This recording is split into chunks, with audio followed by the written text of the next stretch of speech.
the Warriors outlasted the Grizzlies, who had an unimaginable F-up at the end of this game. Like the kind of F-up that should cause the franchise to go to the G League.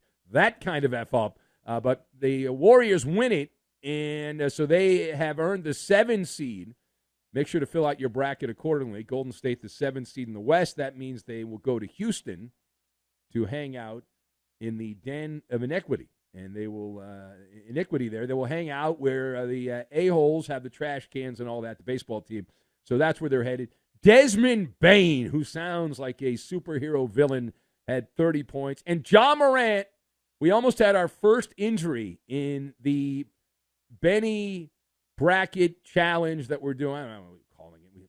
We never come up with a dumb name. But Ja Morant did leave this game with a ankle injury. He came back in. He had 22 points. And so the Grizzlies now, they're still alive. It's not an elimination situation, but Memphis will head home, and then they will await the winner of the Mavericks and the Kings. That'll be Sacramento that wins that matchup, that game being played here later on Wednesday night in the capital of the People's Republic of California to determine the 8th spot. So it'll be the winner of that game, which will be Sacramento. They will take on Memphis. I don't even know why they're bothering to play that game. So let us discuss the question.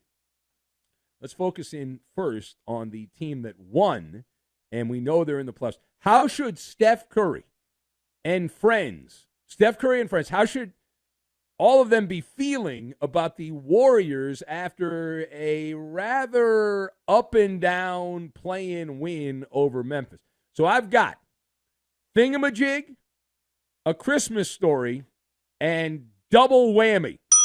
And we will combine all of these things together, and we are going to make the gabagool. Yeah, we're gonna make the gabagool. All right, so the thought I had 2 words here: sweating bullets. Sweating bullets like you're in a hot yoga studio. The Warriors team, it's fair to say, despite the gaudy record when they went out and got Jimmy Butler, if you look at how they played the last couple of weeks in key games, they are not hitting on all cylinders. You don't have to be some kind of basketball insider to know that. You just have to have some kind of marginal elementary knowledge of basketball. The struggle is real. Now, it wasn't playoff Jimmy, because this is not a playoff game. It was play-in Jimmy on the roster. And with him, it was supposed to be calm waters. You had a team on the other side that fired their coach for some reason right before the end of the year. And instead of calm waters, calm pond water that doesn't move, it was turbulent seas is what you had there. Golden State was not able to hit the thingamajig. The thingamajig didn't work. That was supposed to turn on the afterburners. And so the thingamajig got stuck, and they couldn't turn on the afterburners. It looked at one point, if you watched the game, and that's my act of goodwill. That's my act of kindness. I watched the game so you would not have to. But they were unable to go full throttle. They did have a 20-point lead, Golden State, in the second quarter. And at that point, you're like, all right, they're looking like they're going to blow out the Grizzlies, and I can go watch some baseball game and just focus in on that. Up 20, second quarter, and then you end up having a finger-biting fiesta at the end there. And even with Ja Morant and his air hand grenades and air guns and all the fake weaponry, he did suffer a sprained ankle. That was not a fake sprained ankle. That was a real sprained ankle. But even with that, Steph Curry and friends, if you look at the way they played, home loss to San Antonio, the loss to the Clippers, which, that's a good loss. Clippers are a better team than Golden State.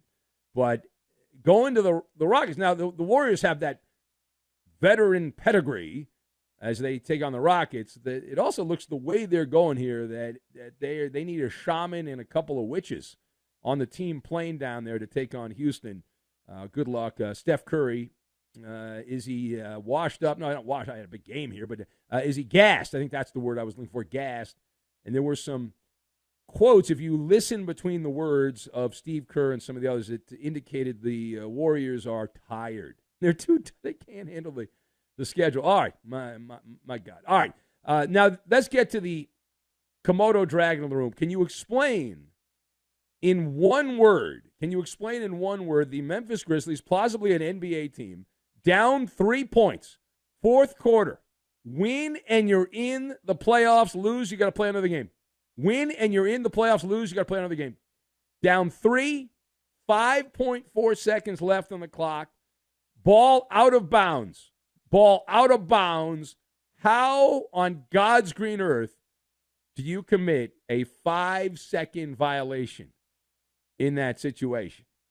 The word I have is, I jotted this down on my notes app on my phone, malfeasance. Don't ask me to spell it. Malfeasance is the word. That was YMCA-like, is what that was. And I don't even know the name of the interim coach for the Grizzlies. There's no need to learn the name because he ain't keeping that job. But my God, what are you doing? I mean, holy, you know what? I mean, you're right there. You got to you can't get the ball in bounds. At least get a shot up. Get the ball to Desmond Bain, who was killing it, and they didn't do that. All right, now we turn the page. We go to Orlando, where Mickey Mouse lives down the street. Cole Anthony, he said, hey, I'm no Mickey Mouse. I'm not Goofy. I'm not Donald Duck. But he went wacky. Off the bench, 26 points. A lot of extended garbage time as a bench player. Cole Anthony led the way, 26 points, 6 assists. And the Orlando basketball team gets a 120-95 blowout. That is a vaporizing of the team from Georgia, the Hawks. And so that was the early game, the Eastern Conference game.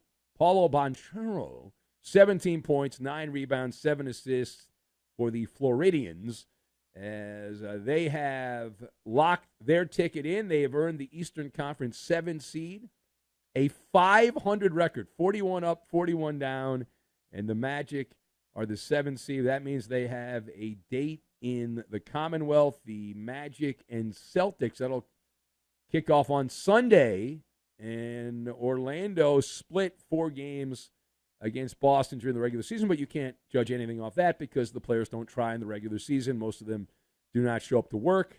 It is a massive problem in that business, and it continues to be a problem no matter what they do. The players just are soft, they're weak, they can't handle it. The better story, though, in this one was in the losing locker room. There was some faux outrage at the end of this game as the Hawks, now, they will play at home Friday night. They're not eliminated. They'll play for the 8th spot. They'll play the winner of the Bulls and the Heat on Friday night. But Hawks star guard Trey Young was ejected with 4:48 left in the fourth quarter. He picked up not 1 but 2 quick technical fouls. The first one for throwing the ball at an official in an angrily manner. The second for kicking the ball away before the Magic shot foul shots, and that was the old see you later, get out of here. So some people are saying, oh, you can't eject Trey Young. What are you doing here? So was Trey Young's ejection with a little less than 5 minutes to go fair or foul? So upon an expedited review, a seconds long, I only needed to watch this one time. Fair ball. Fair ball, fair call. Fair ball, fair call. Trey Young, what he did here, he went a Christmas story. He triple dog dared. Triple dog dared James Williams, the generically named official. And you and I both know, if you triple dog dare someone, they got to do it. It's a triple dog dare. And it was a triple dog dare by Trey Young. And he wanted to get out of there, and he was singing, na na na na, hey, hey, hey, goodbye. It was premeditated. The Hawks were getting spit roasted by Orlando. They were down by 20. It seemed like the entire game they were getting their you-know-what handed to them. And so Trey Young decided that he would get a jump on everybody, the creature comforts of the locker room, as opposed to hemorrhoids sitting on the bench. All right, now turning the page away from these Fugazi play-in games, we go now to the Big Easy, where the streets are talking. And they are telling us that the inevitable is about to become reality. If you're looking ahead in the hot tub time machine and trying to figure out what's going to be the big story of the silly season, because every year in the silly season in pro bouncy ball, you got to have at least 2 big-name players that change teams, or at least the talk that at least 2 big-name players that change teams. They do it every year. It's all part of the writing team there in the writing room. They put that together. So one of the names, according to the chatter, they're telling us that the Pelicans, the silly named basketball team there in Louisiana, that they have given, the ownership there has given the newly appointed Joe Dumars. That's right. You think Joe Dumars had this job like a month ago or 2 months ago? Probably did. Joe Dumars, who's now the GM there, the old Piston guy, and he has been mandated to deal away the dead weight, otherwise known as Zion Williamson. So how do you digest Zion Williamson trade talks that will pop up here as we get through the next couple of months and through the playoffs and all that in New Orleans? So I digest this like Zion digests a tray of beignets. I'm talking about puffy pastry, the delicious, the donut, just wonderful. And Zion, who was drafted number 1 overall. Number 1! And recall at the time, the guy was so good, he was literally jumping out of his shoes at Duke, the handful of games he played for Duke. And so everyone said, oh, man, this guy's God's gift to basketball. He's the next prodigy and all that stuff. So they tagged him with the capital P potential.